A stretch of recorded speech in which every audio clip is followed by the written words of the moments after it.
Camarades, j'ai l'honneur de vous apporter le salut fraternel de vos camarades du syndicat départemental de l'action sociale Force ouvrière d'Ille-et-Vilaine.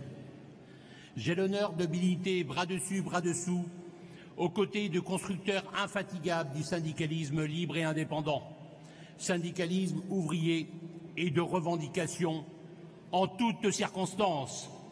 Ces camarades candidats à la commission exécutive confédérale se reconnaîtront. Tout d'abord, avant d'aborder le problème soumis à l'examen du congrès confédéral de la CGT Force ouvrière, il me paraît indispensable de donner quelques explications préalables à la séquence historique que nous vivons. Nous assistons, mes camarades, à la montée des périls, avec l'injonction permanente qui est faite à notre classe ouvrière, qui devrait choisir, paraît-il, entre la peste nationaliste et le choléra libéral corporatiste. Adossé aux fondamentaux de la toujours moderne charte d'Amiens, syndicaliste internationaliste, libre et indépendant, laïque, fédéré et confédéré plus que jamais, nous combattons avec la même énergie et la même détermination le capitalisme, toutes les doctrines antisociales, toutes les discriminations et toutes les idéologies du rejet de l'autre. Entre eux et nous, mes camarades, il y a un fossé de sang que l'on ne comblera jamais. Ni oubli, ni talion, ni pardon.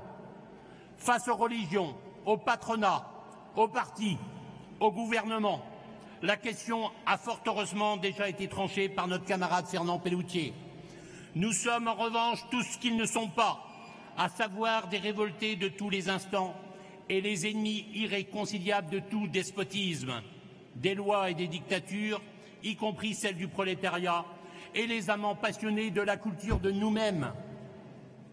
Face au silence des pantoufles, selon l'expression de Hans Fritsch, nous autres, les travailleurs et les travailleuses en révolte de la Charte d'Amiens et de la Confédération, nous opposons un état de légitime défense humaine, sociale, démocratique contre le massacre à la macroneuse de nos droits collectifs et contre la blitzkrieg conduite par ce gouvernement en service commandé en faveur de la dictature des marchés, celle de la Troïka, FMI, Banque centrale européenne, Union européenne. Malgré ces périls extérieurs qui appellent toute notre lucidité et notre opposition, nous subissons aussi de graves périls intérieurs dans notre maison commune. Et bien que notre congrès confédéral à Tours, dans ses résolutions confédérales, avait tracé le fil rouge, établi le mandat impératif collectif, nous devons gérer à l'interne une situation déconcertante.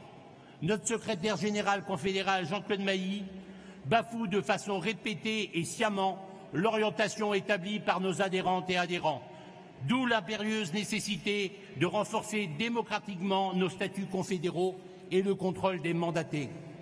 Comment a-t-il pu accepter cette concertation, aggravation de la loi Travail 1, Hollande-El Khomri, que constituaient les ordonnances scélérates, loi Travail 2, Macron-Pénicaud? La petite frappe Macron porte des coups très durs à la classe ouvrière. Il ajoute de la souffrance à de la souffrance, aggrave nos conditions de vie et nos conditions de travail dans les EHPAD, augmentation de la CSG, vie chère, baisse des APL, sélection accrue des enfants de la classe ouvrière, casse des statuts et du Code du travail et des conventions collectives, destruction de services publics, notamment celle de l'école laïque, destruction de l'hôpital public et de la formation professionnelle. Il poursuit les abandons républicains, perpétue des politiques d'austérité suicidaires et meurtrières, humainement, socialement, économiquement et démocratiquement.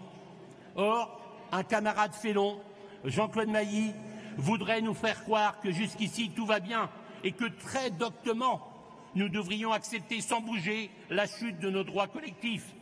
Nous autres, syndicalistes ouvriers, nous n'acceptons pas que l'on insulte notre intelligence. Statutairement, notre confédération syndicale ouvrière a été foulée aux pieds par Jean-Claude Mailly pour le plus grand profit de Macron et de ses nervis. Les mêmes qui bafouent nos libertés publiques en constitutionnalisant l'état d'urgence et en réduisant le droit d'asile de nos camarades réfugiés.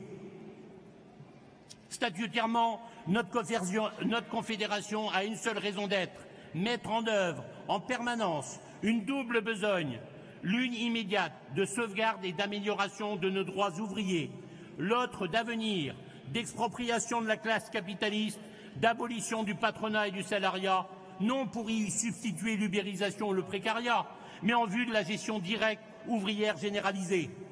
Les syndicalistes que nous sommes n'ont qu'une seule richesse, la construction invincible d'une force ouvrière. Cela nécessite la reconstruction de notre confédération sur la base originelle. Il se récime en un espoir, la construction de la grève générale interprofessionnelle par des millions de salariés. Les cheminots, les étudiants nous ouvrent la voie. Rejoignons-les maintenant.